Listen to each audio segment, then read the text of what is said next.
Bienvenidos a Código Inmobiliario, el podcast inmobiliario de Venezuela. Este es el episodio número 34. Mi nombre es Roberto Horta Martínez y hoy tenemos un súper programa sobre la reciente sentencia de las negociaciones en moneda extranjera que emitió la Sala de Casación Civil del Tribunal Supremo de Justicia. Y para ello he invitado a un amigo de la casa, el doctor Óscar Bohórquez Hurtado, quien es abogado de la Universidad de Carabobo, ex juez superior contencioso administrativo, docente en Derecho Fiscal y expresidente de la Cámara Inmobiliaria del Estado de Aragua. No se desconecten, que va a estar muy interesante.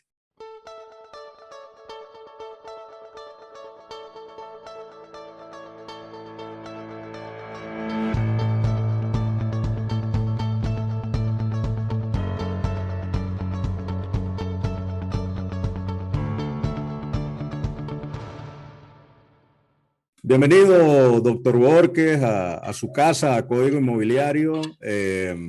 Vamos a hablar sobre esta sentencia que se ha mencionado mucho en los talleres de la Cámara Inmobiliaria, en los foros de abogados especialistas en el área inmobiliaria.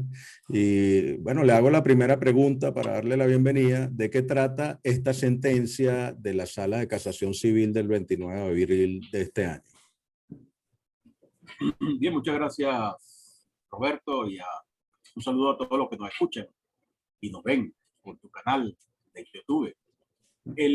La sentencia, dictada el 29 de abril de este año, se trató de un juicio sobre una opción de compraventa de un comprador y un vendedor por allá por Maturín, de una vivienda, y esto es lo más relevante, de una vivienda, y esa opción de compraventa tuvo su precio en dólares, en divisa, en moneda extranjera.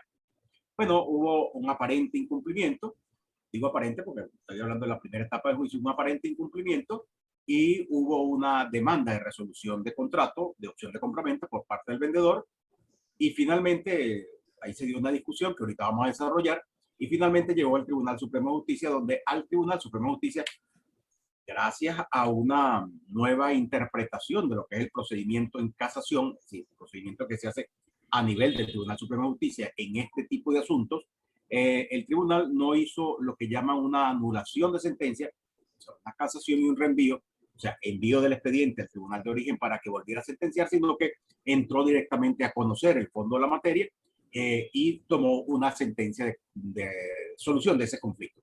Pero la sentencia de solución de ese conflicto, afortunadamente, que trató el tema de las obligaciones en moneda extranjera, contraídas en moneda extranjera, y sobre todo con relación a una vivienda. Entonces, esto lo hace novedoso y lo hace impactante por el momento que estamos viviendo. ¿Por qué ha dado tanto de qué hablar esta sentencia, Óscar?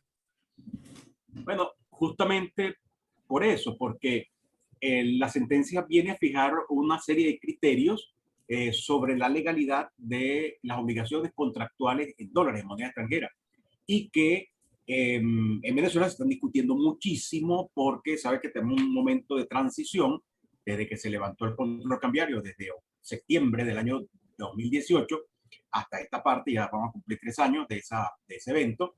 Hemos venido transitando un marco de actuación de, algunos llaman bimonetarios o multimonedas, como prefiero llamarlo yo. Venezuela se está convirtiendo en un país multimoneda porque las formas de pago y las monedas con que se hacen los pagos son, por un lado, el bolívar, que cada día se usa menos el bolívar para como forma de transacciones entre las personas, en el comercio, en la actividad económica normal, y también el dólar, por otra parte, y algunas otras monedas como el euro y, por supuesto, las criptomonedas. Es decir, estamos en un país de criptomonedas. Entonces, ese fenómeno que estamos viviendo desde el punto de vista material, desde el punto de vista económico, la necesidad de alquilar mi inmueble que sea en dólares para que el alquiler me sirva para continuar comprando lo que compraba con ese canon, o de vender mi vivienda en dólares porque necesito hacer otra cosa en el extranjero, o para mantener mi capacidad de ahorro. En fin, por todas las razones por las cuales las personas usan las monedas extranjeras y las criptomonedas y cualquier otro tipo de elemento que sustituya el uso del bolívar,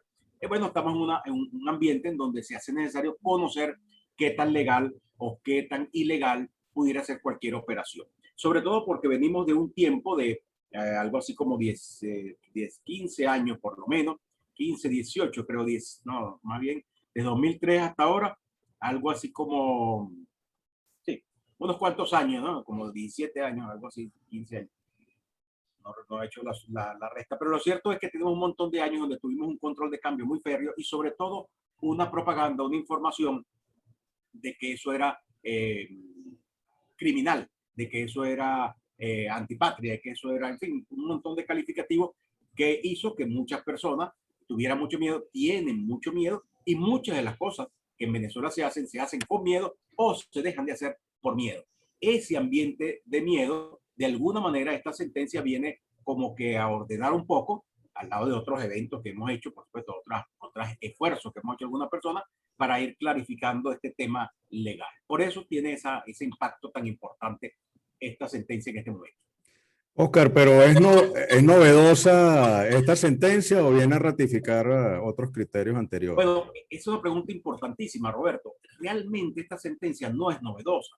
Desde el año 2010, creo, si no me equivoco, 2009, 2010 y después de 2012, el Tribunal Supremo de Justicia viene sentando estos mismos criterios que aparecen en esta sentencia de ahora, de abril de 2021, viene sentando estos criterios de modo reiterado, consecutivo, constante.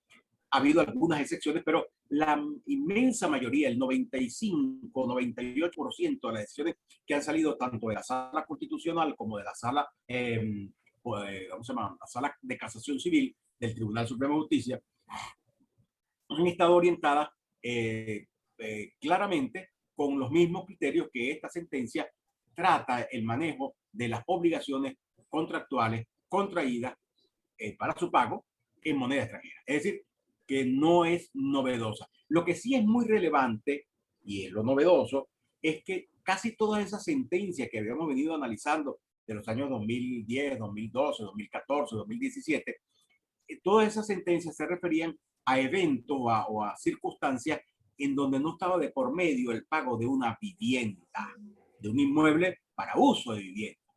Estaban, por ejemplo, una sentencia muy famosa donde estaba el municipio, los trabajadores del municipio de San Francisco con el Banesco, contra Banesco por un fideicomiso que fue pactado en dos. Hay una sentencia que, que es ratificada, los criterios de aquella sentencia son ratificados ahora. Hubo sentencias, por ejemplo, con Chrysler en un momento dado, hubo sentencias con importaciones, hubo sentencias en muchos aspectos, con facturas, con muchos aspectos de la vida económica de las personas, pero hasta donde yo sé, esta es la primera sentencia que toca directamente un problema de tipo inmobiliario y específicamente de vivienda, que la vivienda tiene una connotación particular, especial para todas las personas, pero en especial para nosotros los inmobiliarios. Esa es la parte novedosa, que toca materia de vivienda. ¿Y cuáles son los aspectos medulares de la sentencia, Oscar? Bueno, esta sentencia es interesante porque tiene, en mi opinión, tres aspectos medulares, perdón. Tres aspectos medulares. El primero es que el que estamos comentando, que trata de la regulación de las particularidades dispuestas para las obligaciones pactadas en moneda extranjera. Es decir, de alguna manera establece como un marco conceptual jurídico para manejar el cumplimiento y la validez, mejor dicho, la validez y el cumplimiento de las obligaciones contraídas en moneda extranjera. En segundo lugar, desarrolla una vez más la modificación de la llamada casación de reenvío, que es lo que estaba diciendo antes, y este es un tema procesal, un tema que interesa más que todos los abogados, porque obviamente los que no son abogados normalmente ese tema no lo discuten. Es decir, ¿qué hacía el Tribunal Supremo de Justicia hasta ahora? Normalmente, que todavía lo hace, pero que en algunos aspectos como este, por ejemplo, ya no lo hace. No hay lo que llaman la casación de reenvío. Es decir, que el Tribunal Supremo de Justicia anulaba una sentencia que consideraba incorrecta de un tribunal inferior y enviaba el expediente para que el tribunal de origen dictara una nueva sentencia siguiendo los parámetros, siguiendo la orientación, las instrucciones que diera el TCJ. Ahora no. Ahora el TCJ dice, bueno, esta sentencia está incorrecta, esta sentencia la anulo y yo, Sala de Casación Civil, paso a dictar una sentencia de fondo sobre el caso particular. ¿Qué es lo que todo el mundo aspiraría normalmente? Lo que la gente diría, bueno, está bien, el Tribunal Supremo de Justicia hizo que eso está mal, bueno, diga cómo es que está bien. Hasta ahora no había sido así, hasta hace poco tiempo atrás. El Tribunal Supremo llegó a la conclusión de que no podía mandar el expediente para una nueva sentencia, sino que él directamente tenía que producir una nueva sentencia y así lo ratifica aquí. Y un tercer aspecto es el tema tiene que ver con las opciones de compraventa, tercer aspecto medular de la sentencia. Las opciones de compraventa, que son un contrato muy importante en la vida económica de todos los países, pero sobre todo en el aspecto inmobiliario, es muy relevante. Ese contrato de opción de compraventa, de alguna manera el Tribunal Supremo de Justicia vuelve a entrar, porque ya lo ha hecho en oportunidades anteriores, a un poco poner orden en la interpretación de las obligaciones contractuales de esas obligaciones derivadas de una opción de compraventa. Entonces, esos son los tres aspectos medulares por los cuales la sentencia sirve mucho para hacer trabajo didáctico, trabajo de enseñanza, tanto a los abogados como a los inmobiliarios en general. Oscar, exactamente qué es lo que indica esta sentencia en relación a las obligaciones, a los precios que se pactan en moneda extranjera, y te pido que como abrebocas nos recuerdes qué son obligaciones donde se toma la moneda extranjera como moneda de cuenta y cuáles son las que donde se pactan como medio exclusivo de pago.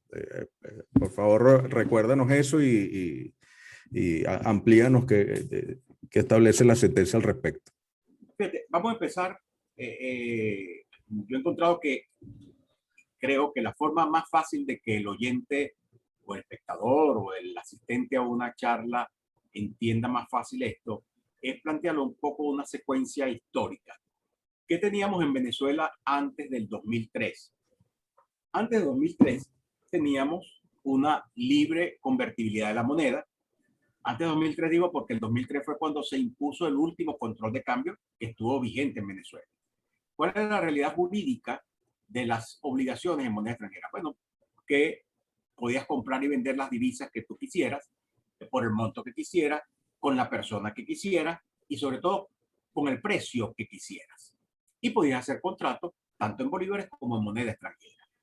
¿Por qué podías hacer contratos en bolívares o en moneda extranjera en Venezuela? Bueno, porque aun cuando la Constitución dice que el bolívar es la moneda de curso legal, la propia legislación te establece que el hecho de que sea moneda de curso legal, el bolívar, no es la única de curso forzoso, sino que pueden circular otras monedas.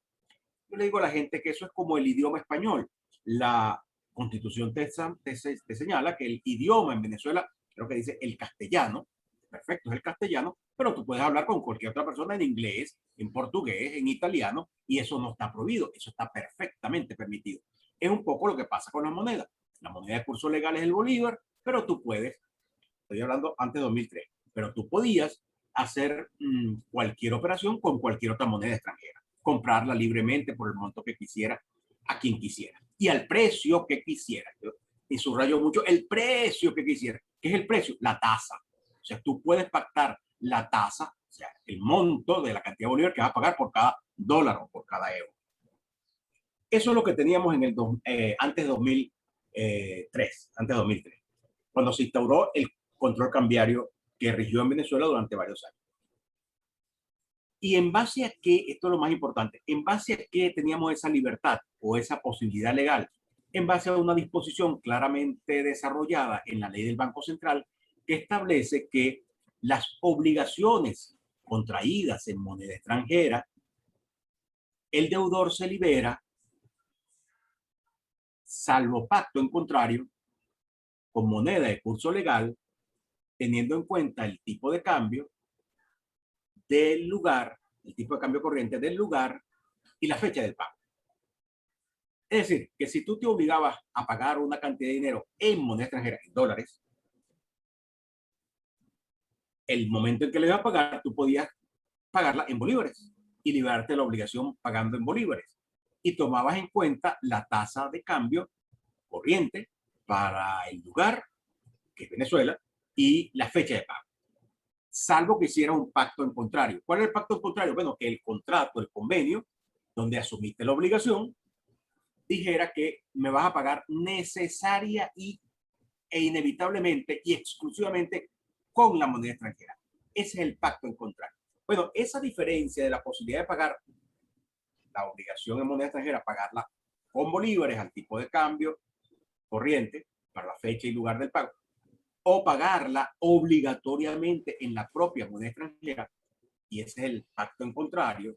Esas dos formas de usar la divisa en el contrato es lo que se conoce como moneda como unidad de cuenta, moneda extranjera como unidad de cuenta, y moneda extranjera como medio exclusivo de pago. El pacto contrario es ese, usar la moneda extranjera como medio exclusivo de pago. Y cuando no estableces una cláusula que diga que me vas a pagar obligatoria y necesariamente moneda extranjera, entonces la moneda extranjera se usa como unidad de cuenta, y por eso es que hay que referirla a una tasa de cambio para saber cuántos bolívares me vas a entregar por cada dólar que me des. Esa es la diferencia. Bueno, lo hice un poco pausado aquí. ¿Por qué? Porque a partir del 2005, perdón, del 2003, con motivo de la relación del último control de cambio que hubo en Venezuela, esta realidad se vio parcialmente cambiada, modificada, pero que, y aquí viene lo importante de la secuencia, pero que a partir del año 2014, en primer lugar, y después a partir del año 2018, la situación se revierte a la que teníamos antes de febrero de 2003. Entonces tenemos tres fases. Antes de febrero de 2003, después de febrero de 2003 y hasta el año 2014 y 2018, fíjense que digo 2 años, 14 y 18, y lo que tenemos después del septiembre de 2018. Tenemos tres fases.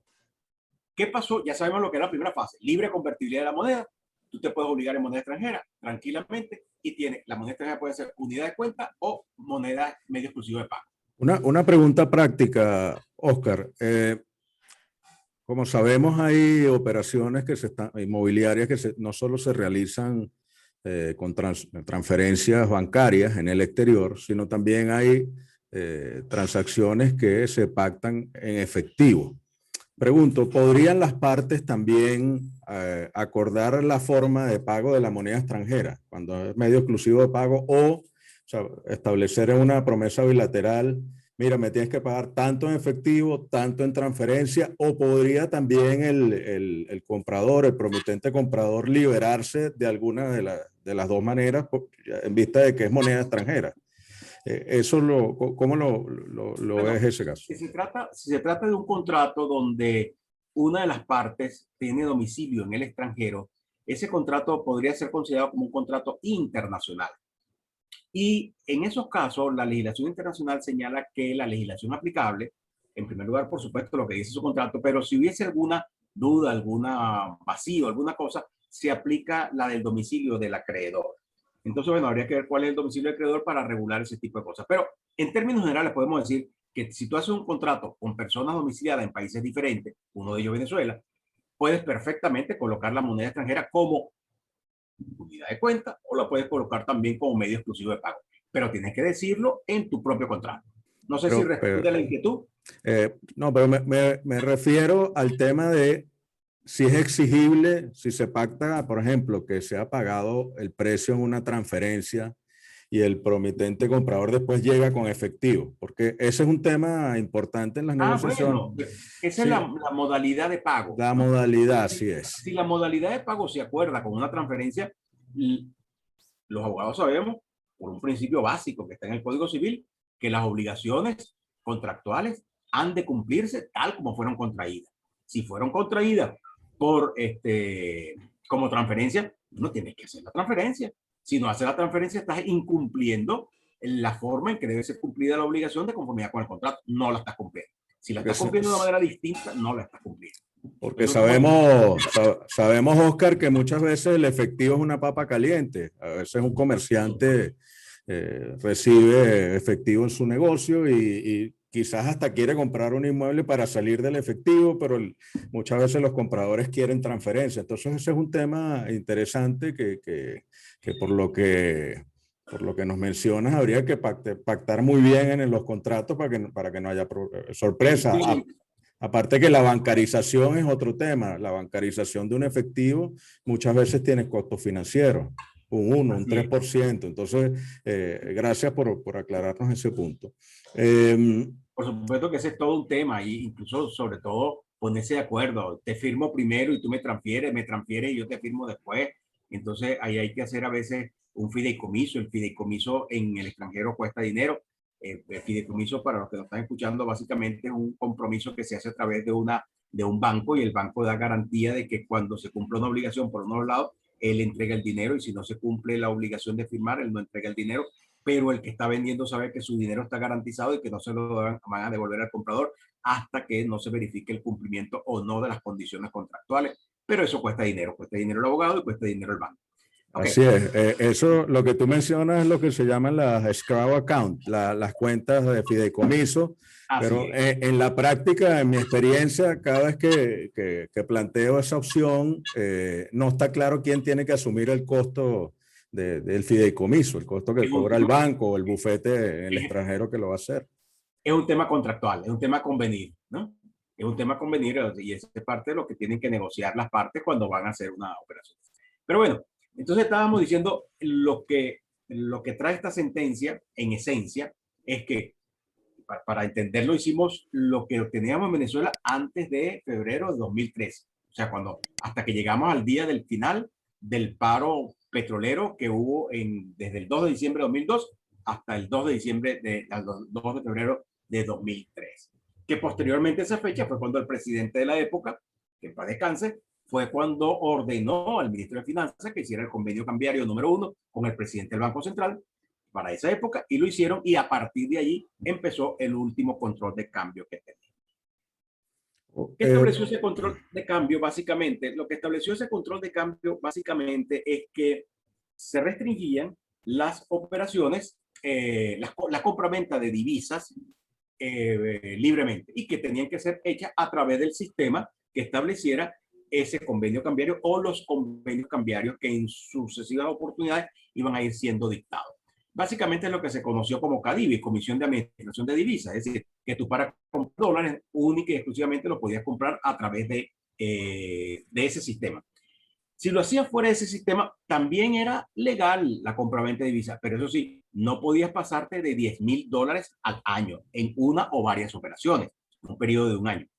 Si lo hacías, tenías una sanción pecuniaria, si no pasaba de $10,000 al año, y si te pasaba de 20,000, sí podías tener una sanción de otra naturaleza, privativa de libertad. Pero además se estableció una serie de regulaciones con relación a las ofertas en moneda extranjera, y se estableció también una penalidad para los registradores y notarios que autorizaran otorgar documentos en donde la forma de pago fuera en moneda extranjera. Dentro de ese marco que se creó ahí con el control cambiario, el Tribunal Supremo de Justicia recibió varios casos en los cuales tuvo que dictar sentencia con contratos hechos con moneda extranjera. Y ahí es donde viene la ratificación de esta sentencia. El 90 y pico % de las sentencias que salieron durante todos esos años, digo de 2003 hasta el 2018, todas iban en el mismo orden que esta. Y es lo que tú me estás preguntando, ¿qué es lo que establece esta sentencia con relación al cumplimiento de las obligaciones de moneda extranjera, contraídas de moneda extranjera? Bueno, básicamente, primero, y esto es muy, muy relevante, que los contratos cuyo pago se establece con moneda extranjera son absolutamente y totalmente válidos, legales, procedentes, no son nulos, no son anulables. El hecho de que tú uses la moneda extranjera en un contrato no le quita validez alguna. Ojo, no hoy, en el año 2003, 2004, 2005, 2007, 2008, 2012, en todo ese tiempo, eran absolutamente legales. Y el Tribunal Supremo de Justicia dice, salvo algunas regulaciones especiales, como la ley especial del deudor hipotecario, de protección al deudor hipotecario de vivienda, como las leyes de arrendamiento, como la ley que rige para las instituciones financieras. O sea, lo que antes llamamos la ley de bancos. Salvo algunos casos especiales. Pero en general, los contratos cuyo precio es pactado en moneda extranjera eran válidos, siguen siendo válidos y eran legales. Que mucha gente en Venezuela, pero muchísima gente en Venezuela, creían y todavía creen que los contratos con moneda extranjera son ilegales. No, nunca lo fueron. Nunca, ni antes del control de cambio, ni durante el control de cambio, ni después del control de cambio.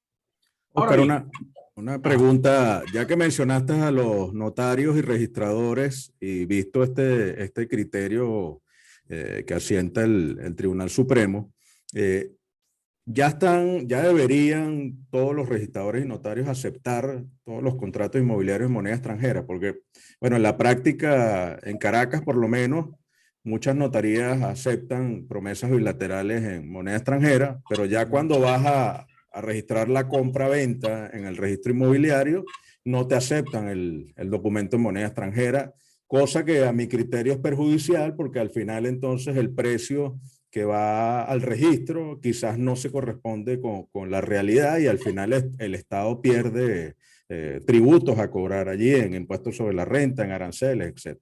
Entonces, Sí, ¿cómo ves eso, ese tema de no, los registradores y notarios?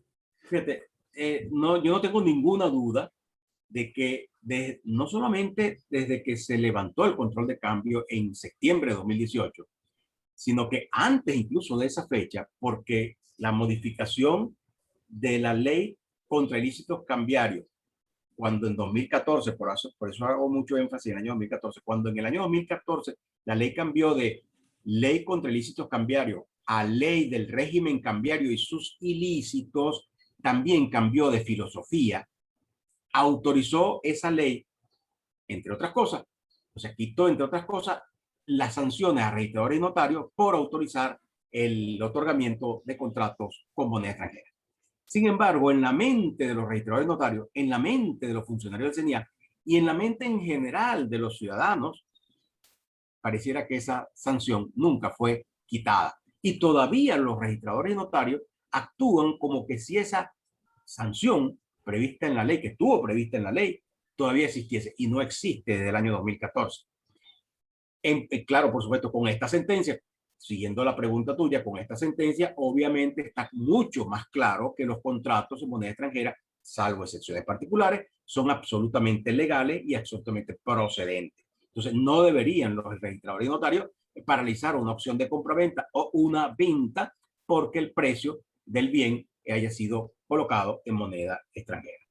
Yo Otra pienso que con pregunta. esta divulgación irán cambiando esas conductas de algunos registradores y notarios.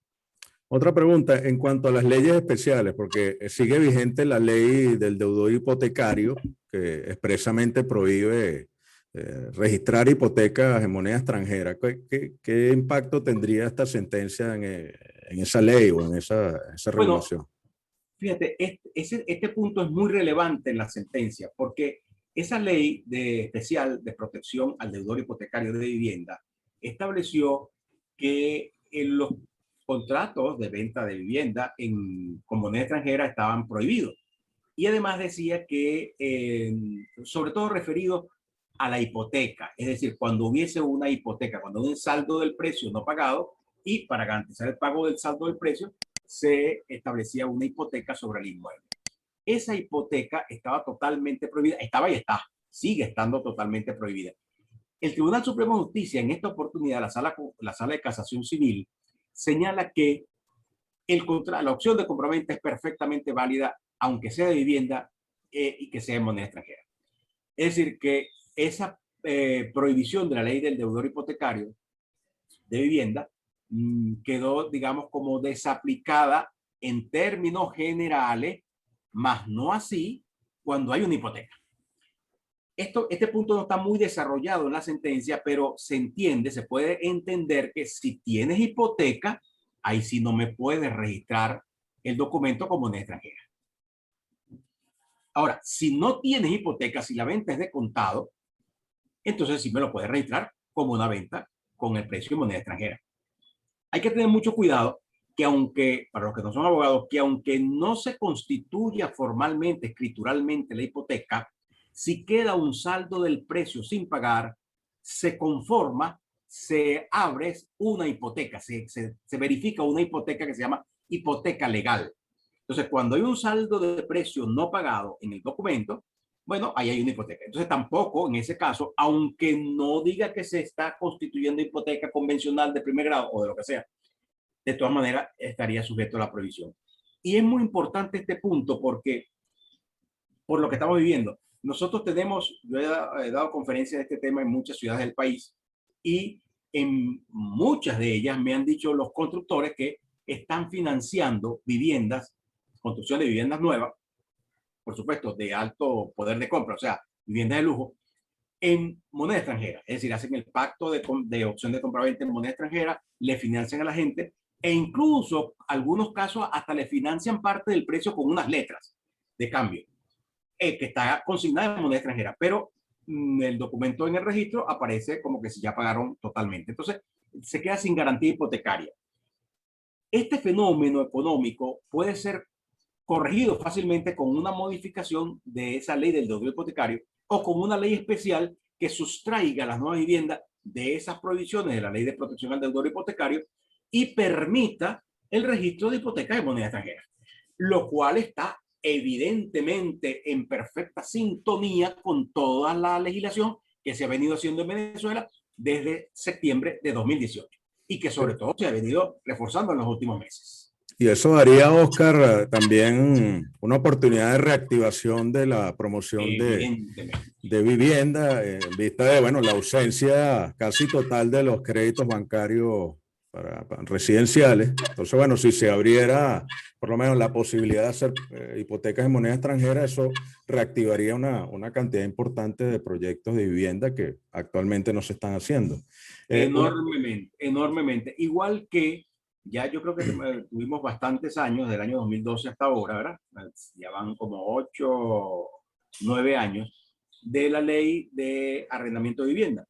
La ley de arrendamiento de vivienda es terrible para los arrendadores y bueno, hay muchos inmuebles que simplemente están cerrados, están desocupados, más ahora en Venezuela que tenemos la llamada osteoporosis urbana, es decir, una cantidad de inmuebles desocupados, vacíos, que están creando huecos en el tejido de ocupación inmobiliaria que hace que se caigan los precios, pero eso no es lo más importante, sino que en el caso de la vivienda le quita la posibilidad a miles de familias venezolanas de usar una vivienda en alquiler, que si no tuviesen las prohibiciones y las restricciones que establece la ley de arrendamiento de vivienda, bueno, entrarían perfectamente al mercado arrendaticio. Entonces, una ley especial que sustrajera de esa ley esa ley de arrendamiento de vivienda, a los nuevos contratos de arrendamiento que se hicieran a partir de un momento determinado y que a su vez se regulara por la ley del 99, que ya tienes una reglamentación ya bien específica, bien establecida y bien conocida, tú permitirías que entraran al mercado arrendaticio de vivienda miles de viviendas para ser arrendadas en dólares, porque la ley del 99 permite que se arrienden en dólares como usando la moneda extranjera como unidad de cuenta. Es decir, que con una modificación relativamente sencilla en esos dos aspectos que yo acabo de mencionar, podríamos tener una reactivación puntual del sector inmobiliario y con ello de la contratación de trabajadores, la contratación de cemento, de cabillas, de todos los insumos de la construcción, de las inmobiliarias. O sea, tendríamos la reactivación, por supuesto parcial, no sería tan grande, pero sería un pie de entrada a los caminos que se están pretendiendo recorrer ahora, sobre todo después de las últimas reuniones de Fedecámara con la Asamblea Nacional y con todo lo que está ocurriendo en los últimos días, que me parece muy interesante.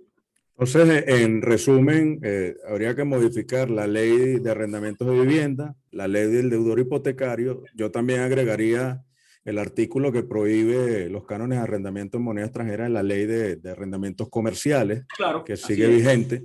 Y bueno, y por supuesto la ley contra la estafa inmobiliaria, que bueno, eso es una ley que prácticamente minimizó a la promoción de vivienda desde el año 2011. Oscar, para ir concluyendo, ¿esta sentencia te parece correcta en toda su extensión? ¿Qué opinas en conclusión? Bueno, mira, la sentencia es interesante, ratifica los criterios que el Tribunal Supremo de Justicia ha venido sosteniendo durante las últimas décadas, por lo menos una década completa, pero tiene una falla importante, y es que los magistrados pareciera que no tienen claro esa tercera fase de la cual yo me estoy refiriendo, que es a partir del 7 de septiembre de 2018, cuando se restablece la libre convertibilidad de la moneda en todo el territorio nacional y se suprimen las restricciones cambiarias. Eso que se hizo en septiembre de 2018 pareciera que los magistrados no lo tienen muy claro. ¿Por qué? Porque en las sentencias hablan todavía de que se va a usar la moneda extranjera como unidad de cuenta, es decir, como referencia, pero entonces a la hora de convertirla en el número de bolívares, utilizan una tasa de cambio de DICOM o pretenden utilizar una tasa de cambio de 2017, cuando la ley que ellos están invocando, que es el artículo 128 de la ley del Banco Central, que señala que las obligaciones de moneda extranjera se pagarán, salvo pacto en contrario, con moneda de curso legal, teniendo en cuenta la tasa del lugar de Venezuela, y la fecha del pago. Eso es muy importante, la fecha del pago. Si la va a pagar hoy en 2021, si la sentencia va a salir hoy en 2021, ¿cuál es la tasa que tiene que usar? Tiene que usar la tasa del 2021, la tasa que se desprende de las operaciones cambiarias que hacen la gente en la calle. Esa es la tasa que tiene que usar. Como el convenio cambiario número 1 habla de que el tipo de cambio de referencia es de referencia para muchas operaciones, el Tribunal Supremo de Justicia perfectamente debería decir, en mi opinión, que la tasa de cambio que se va a usar es el tipo de cambio de referencia que informa el Banco Central. Que, ojo, no es una tasa que fija el Banco Central, y mucha gente en Venezuela no sabe eso. Creen que es una tasa oficial y el Banco Central así la hace conocer. Y su Deban también la hizo conocer como la tasa oficial. No es tasa oficial. Ese es un cálculo matemático de un promedio ponderado de las operaciones que hacen los bancos con sus clientes y que pactan libremente la tasa en la concurrencia de la oferta y la demanda. No es una tasa oficial.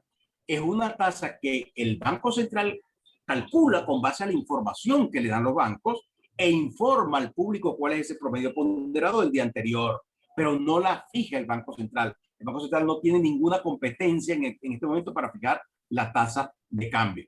El TCR, el tipo de cambio de referencia, es de referencia y un cálculo matemático, que por cierto no es obligatorio tampoco, ni es el único, pero así nos lo hacen ver. Hay una distorsión en este punto.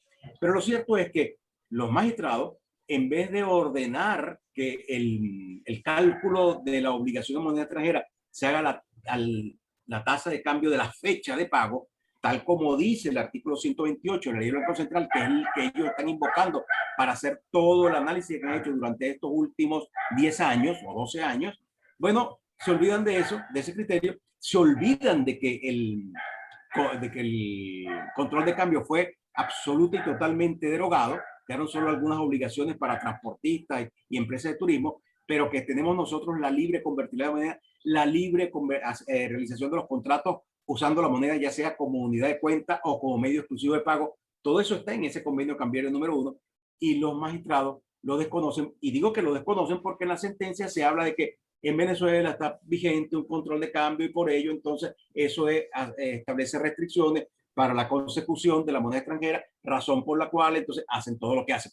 Y no es verdad que en Venezuela esté vigente un control de cambio, ni que esté vigente el convenio cambiario número 39, como lo invocan en varias de las sentencias. Ahí hay un error de los magistrados que ojalá pudieran escuchar exposiciones como esta, que ojalá uno pudiera hablarle a ellos de cosas como esta, que lo pudieran pensar y revisar para que se den cuenta de que hay una falla en la sentencia muy importante que está contradiciendo a la legislación vigente que tenemos en Venezuela.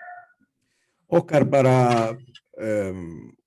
¿qué recomendaciones prácticas le podemos dar a los profesionales inmobiliarios, a los promotores, a compradores y vendedores de vivienda y de otros tipos de inmuebles cuando se vayan a estructurar estos negocios en moneda extranjera? O sea, tenemos situaciones diversas donde se maneja efectivo, transferencias quizás de cuentas que no son de las partes que están vendiendo o comprando el inmueble. O sea, hay una cantidad de situaciones que se presentan y ¿qué recomendaciones prácticas nos podrías dar para hacer estos contratos de la mejor manera con la sentencia y las regulaciones que tenemos? Mira, no, el tema, la pregunta que me hace una pregunta un poco compleja, porque eso va a depender muchísimo de las circunstancias de las personas, de la confianza que tengan uno con el otro, de cómo manejen su negocio. Es bastante difícil dar recomendaciones en general. Yo lo que te puedo decir como conclusión de lo que estamos hablando es que primero tengan claro que se puede hacer perfectamente el contrato de la opción de compraventa con moneda extranjera. Segundo, que lo puedes estampar en tu contrato las modalidades de pago que consideres oportunas. Y tercero, y esto es muy importante, eso que estamos hablando, todos esos procedimientos, mira, me lo vas a depositar, me lo vas a transferir, me lo baja. De cualquier manera, todos los pasos que se van a dar es bueno detallarlos y ponerles oportunidad, es decir, fecha de cumplimiento, plazo de cumplimiento y forma de cumplimiento y forma de probar esos cumplimientos en el contrato de opción de compraventa para que las partes sepan retenerse y sepan cómo hacerlo y cómo probar cada paso de eso. Esa es la lección más importante cuando hablamos de las opciones de compraventa. Tiene que ser muy detallada. La opción de compraventa para mí es, después del contrato de arrendamiento, es el contrato más complejo y que más juicios causa en un país como Venezuela, por ejemplo. Oscar, me mencionabas que estás trabajando en un proyecto de ley especial del estímulo a la oferta de vivienda. ¿De qué se trata este proyecto? Bueno, es un poco lo que nosotros hablamos ahorita.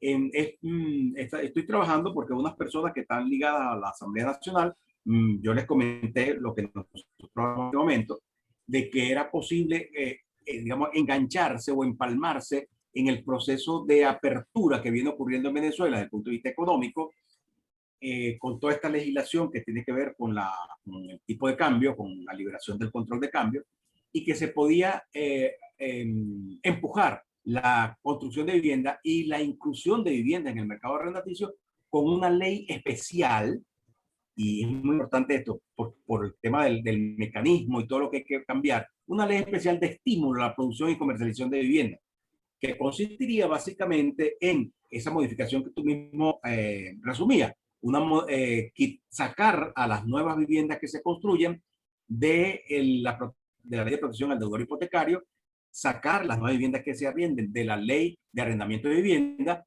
y modificar un artículo de la ley de arrendamiento de inmuebles comerciales para permitir claramente que se puedan estampar en los contratos la moneda extranjera como canon de arrendamiento. Entonces, ¿por qué una ley especial? Bueno, para no entrar a reformar cada ley y cambiar, sino una ley especial, puntual, que hace estas tres cosas en particular, y que para estas tres áreas en particulares le da a puerta abierta, puerta franca para que se puedan hacer en Venezuela. ¿Por qué es importante no incluir a otras viviendas, las que tienen contrato? Bueno, porque esto tiene un costo social muy amplio, sería muy complejo quitarle esa protección a mucha gente que la tiene, que ya está viviendo en esa vivienda, y eso es un problema que te impediría avanzar en esto otro. Entonces, bueno, avanzar con lo que podamos avanzar, que serían los nuevos contratos, que serían las nuevas viviendas construidas, y dejar eso para una fase ulterior cuando haya recorrido un camino y más gente tenga vivienda. Entonces, bueno, podríamos entrar a modificar un poco la regulación en la ley de arrendamiento de vivienda, podríamos modificar un poco la forma de reobtener la vivienda, la ejecución de las sentencias que están sin ejecutar por aquel artículo 13 de la ley contra el desalojo arbitrario de vivienda. En fin, podríamos después en otra fase, cuando se resuelvan algunos problemas de vivienda, con esta ley especial, entrarle a los otros. Pero no podemos entrarle todos juntos como país, como sociedad, como líderes de la sociedad, porque sencillamente no lo vamos a poder hacer porque la avalancha social de problemas te va a impedir avanzar en esta fase. Esa es mi propuesta, una propuesta de una ley especial que modifique tres puntos fundamentales y que le dé una puerta franca, una puerta abierta a la posibilidad de ese desarrollo. Y en eso estoy trabajando porque me lo pidió una persona relacionada con la Asamblea Nacional, y por supuesto la idea es compartir estas experiencias, estas redacciones con gente del sector inmobiliario, porque me imagino que estamos en sintonía, y bueno, presentar un proyecto conjunto que ayude a que esto camine lo más posible. Ojo, porque el ambiente político y el ambiente económico está dado para que esto pueda ocurrir, y no debemos dejar de pasar esa oportunidad. Bueno, excelente, Oscar. Gracias por estar de nuevo en Código Inmobiliario. Te felicito siempre por, bueno, no solo por ser un docente permanente en el Colegio de Abogados, en las universidades, sino también por dar un paso más allá y hacer propuestas concretas para resolver los problemas que se presentan en el sector inmobiliario. Entonces, muchísimas gracias a nuestros seguidores. Vamos a colocar debajo de este video la sentencia, vamos a colocar el artículo del Banco Central de Venezuela, el 128, que habla de las operaciones en moneda extranjera, y también el convenio cambiario número 1, que también se refiere a este tema. Entonces, muchísimas gracias, Oscar, y nos vemos en una próxima oportunidad en Código Inmobiliario. Muchas gracias, Roberto, y bueno, un saludo a todos los que nos vean por tu programa. Muy agradecido. Saludos a todos. Excelente, saludos.